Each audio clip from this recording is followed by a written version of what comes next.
Shout out to the Votes of Vinyl. I'll drop a link to his platform in the description. Y'all check him out, follow him if vinyl is your sort of thing. If you're into vinyl records and things of that nature. Yeah, I'm not new to vinyl records. Can you see? Yeah, all this stuff piled on top of it. Yeah, record player. You know, I'm not new to vinyl. You know what I'm saying? I'm a little bit familiar with the vinyl community. I've collected vinyl before. This is not a new thing for me. So, he says 7 things that make vinyl collecting terrible.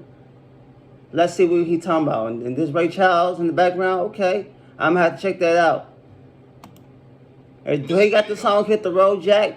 Don't you come back no more, no more, no more, no more. Is that on that album? It probably is. The thing is called The Jesus Hits the Road. That might be the song, one that hits off this particular album. I'm gonna check this album out. Go on Spotify or something. See what it's hitting for. Ray Charles is pretty cool. I'm gonna share with you my top annoyances when it comes to the vinyl hobby. Let's check it out and see.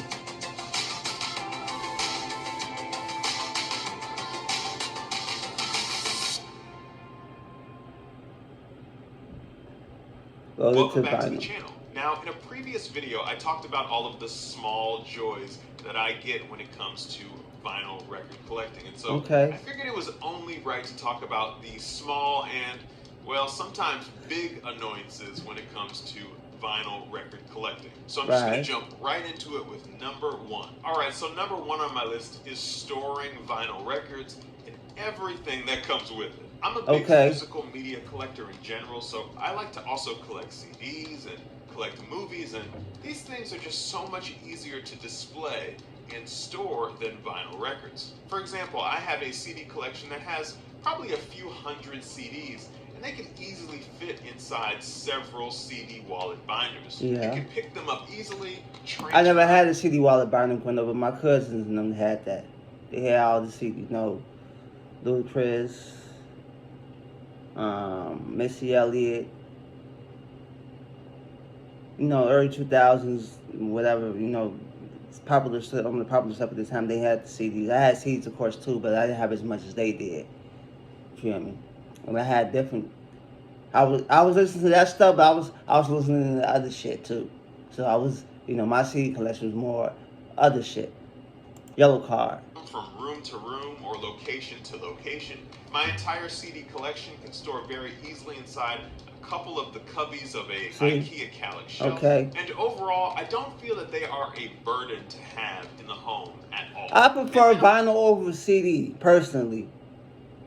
Of course, I have my movie collection, which is really a collection of DVDs and Blu-rays and 4K discs. And once again, I have hundreds of movies and TV shows as well. But because the movie cases are so small and so thin, you can fit a lot of them on a very long shelf. I can have hundreds and hundreds of movies and TV shows stored side by side. That's a lot of shit. What you got in here? Ninja Turtles, Living Color. Okay, you got Janet Jackson concert. What is this? That Simpsons? I can't tell. Because we got the stream, the recording thing right there, blocking him. Golden Girls, okay. So he likes physical media in general. I thought it was just vinyl and just music, but he likes physical media in general. He got Golden Girls. Then he got a lot of shit. Simpsons, damn. My boy got all the shit. Okay, and what's that? Something show? Summer Vacation. Okay, Inspector Gadget. Okay, he got a lot of shit. Okay, I fuck with it. On a shelf, in a library, and again, it's not a burden at all. That's cool. I appreciate that, my boy. That's cool. That's when we start moving over to the vinyl record collection, and things start getting a little bit more challenging. Now, I like to store my records inside of an IKEA Kallax shelf. Okay, wait. We gotta go back. It's inside of an IKEA Kallax shelf. See how he got that, he got the segment. So this is the R&B and soul section. Then he probably got one for pop section. Probably got one for this genre. But he got the labels. Okay, very cool. Very cool. He got the labels. The shelf's dimensions are pretty much perfect for the size of an album cover. But again, when it comes to storing the records or just flipping through them to figure out what I want to play next, it's a less enjoyable experience than it is trying to find a CD or trying to find a movie. And this is just when it comes to storing your vinyl records and trying to figure out what albums you want to play. But what if you're trying to move your vinyl records? What if you don't like where they're actually located? You want to move them upstairs or downstairs. You want to move them to a different location. Maybe you're moving to a new home. Again, this is because I know too many records. Before he got the shop set up shop in Denver, he was on the other side of the country. So he had to ship all his records from the East Coast all the way to the West Coast. Man, I know that was I remember that was a big hassle for him. But it took a lot. He had to have his friend help him out.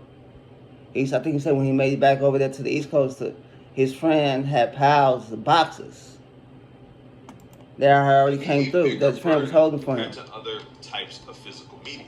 Now, vinyl records come in all various sizes. They can be 12-inch, they can be 10-inch, they can be 7-inch records. And then, of course, when you start having multiple records and you put them in boxes and you're trying to move them, these things are heavy, man. I mean, if you have to move multiple records, hundreds of records, thousands of records, this is an immense amount of weight compared to other things in the physical media realm that you can collect. And once you've figured out where you want your albums to go, where their final resting place is going to be, then you have to figure out exactly how you're going to store them.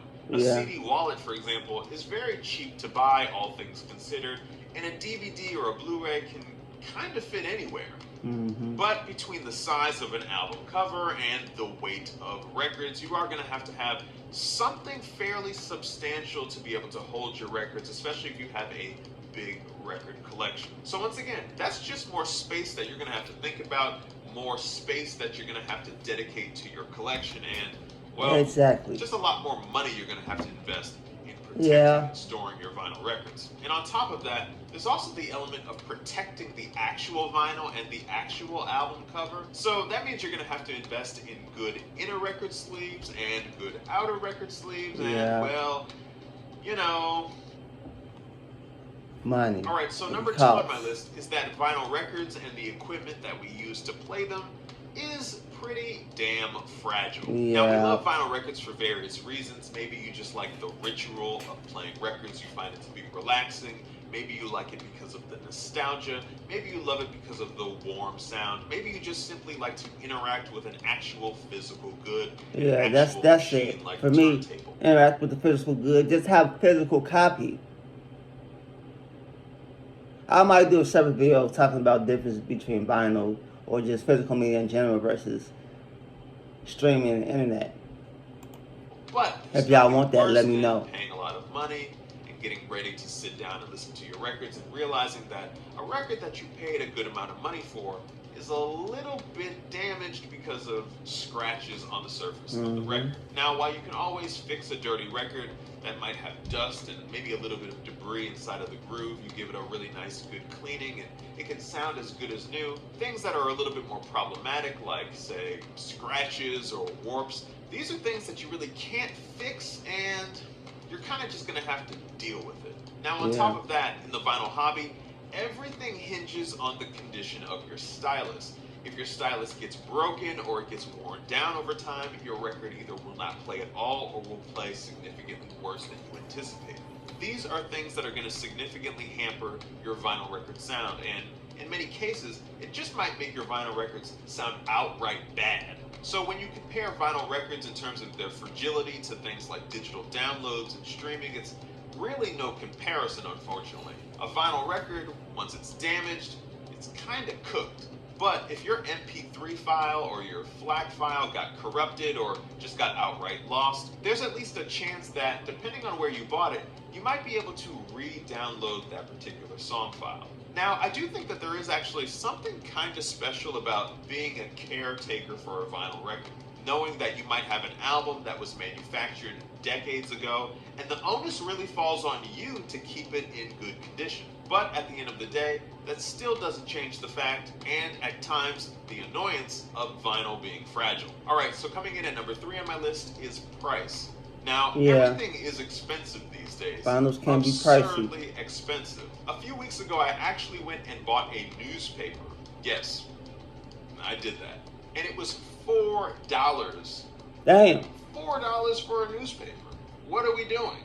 Now, I don't know what's more shocking. The fact that the newspaper was $4, or I was the sucker who bought it. And I think that's what a lot of vinyl record fans are feeling. We love the hobby, but at the end of the day, we don't want to be suckers here.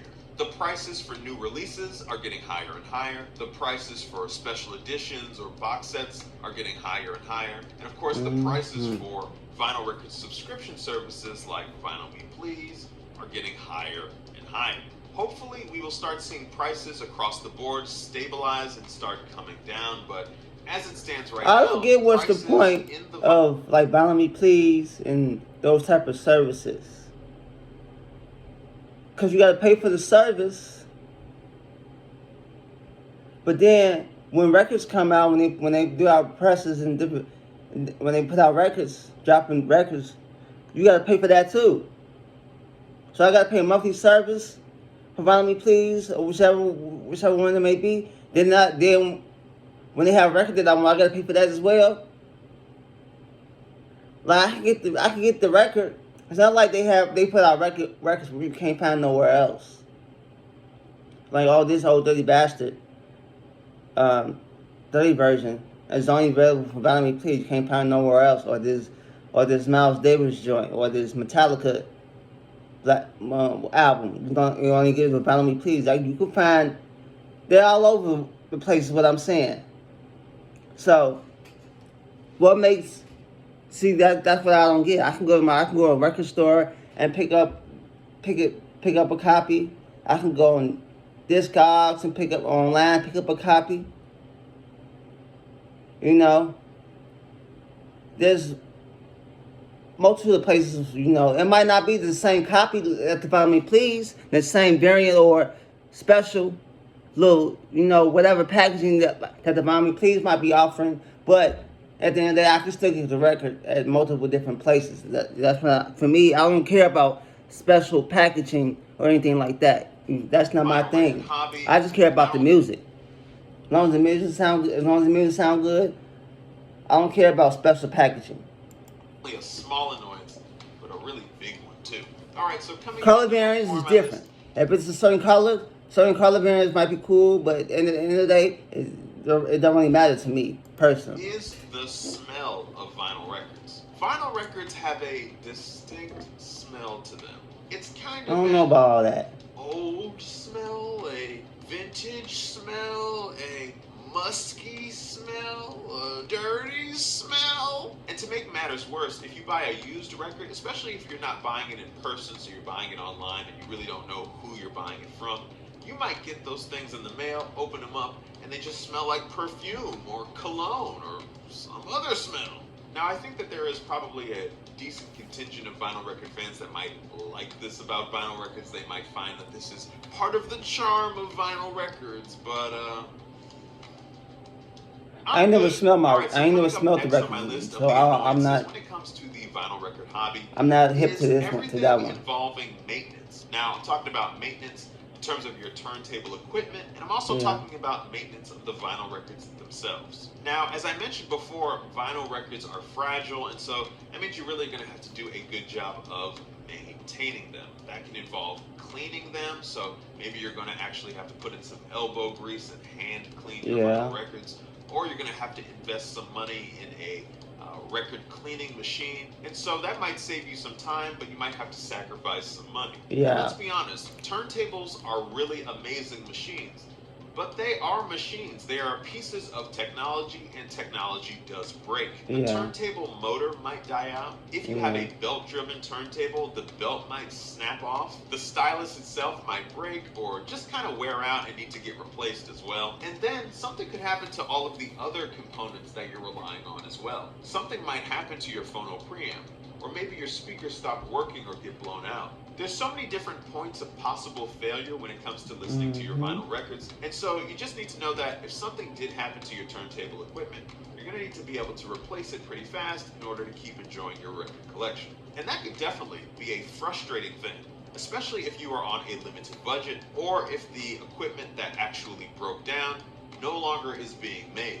Alright, so next up on my list when it comes to the annoyances of being a vinyl record collector are the vinyl record haters. If you're somebody that proudly loves vinyl records, then you've probably run into one or two people that are vinyl record detractors. And these might be people that you have interacted with online, or maybe these are people offline in your life. Maybe these are people in your friend group.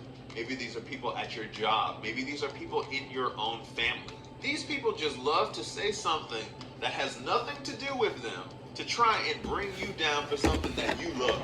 And they always have the same talking points. It's like, yeah, I get it. CDs have really great sound quality. So, I collect CDs too. These people just don't want to see you live. They don't want to see you win. They don't want to see you happy. Now, as I've always said, you should never care what other people think about your vinyl record collection or your vinyl record. Or anything for that matter, not just vinyl, anything. Don't care what people think. People want to talk shit, or they want to make fun of you, talk down on you for any type of hobby or interest that you may have. Don't listen to them. Do you. If you like something, if you enjoy doing something, whatever, keep doing it. Makes you happy, keep doing it. As long as it's not detriment to you or anybody else in any sort of way, keep living. It doesn't change the fact that having to constantly hear these people talk all the time about their dislike for vinyl records is still really annoying. Woo! Got it off my chest. Alright, and the final thing on my list of annoyances when it comes to the vinyl record hobby are vinyl record flippers. Now, the definition of a vinyl record flipper is pretty simple for me. It's somebody that buys a vinyl record, usually a limited edition vinyl record, with the sole intention to flip it on the secondary market for a higher price. And the problem with this is that the people that really wanted that album, the people that were really going to listen to that album and cherish that album, they're not going to be able to get it at a reasonable price point. And it's possible that they had a certain budget set to be able to purchase that album at the retail price. And once it gets onto the secondary market, thanks to the flippers, they can no longer afford it. I also think that when you have limited edition vinyl records, think of ones that maybe are vinyl record store day exclusives that have an actual specific edition size. So when you couple that with flippers, you have a massive amount of FOMO, or fear of missing out, permeating through the air, and of course driving prices even higher. Now, one side of the argument might say that if you missed out on a particular album and you can't find it anywhere else, you're going to be really, really happy that somebody is selling it on eBay or Discogs, even if it's at an extreme high markup price. You might feel that it's worth buying an album that otherwise would have cost $25 or $30 or $40, buying it at maybe $200 or $300 because you really want the album, and if you don't buy it here, you won't buy it anywhere. But I don't think that's the right long-term mentality, especially when it comes to the vinyl record community as a collective.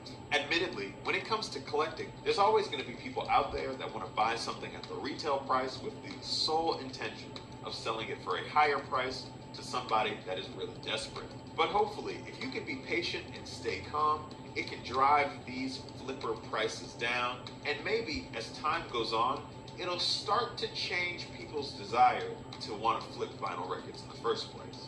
If you made it all the way to the end of this video, put the words vinyl forever in the comment section below. And also, be sure to let me know if you have a particular annoyance when it comes to the vinyl record hobby that I forgot to add here. I would love to know what you have to say as well. If you enjoyed this video and you found it to be helpful, please hit the like button down below. I always appreciate it when you do that. And don't forget to subscribe to my channel devoted to vinyl if you want to be alerted whenever a new video drops. Yeah, that last point he made, the flippers. Like, you know, this particular album, this particular band, whatever, special limited edition is only limited to 300 copies, 500 copies. So you buy a copy or two with the sole purpose of resale. You don't care about the music, you're not a fan, or maybe you are a fan, whatever the case may be. You buy it for the sole purpose. I'm gonna buy this. I know it's limited to 200, 300, 400 copies. It's limited. So I'm gonna buy this and resell it for double the price, triple the price, whatever. Sell it at a high value just to make a couple of dollars. Come on, dog. Y'all bogus. Come on, dog. But yeah, I get it. But yeah, man.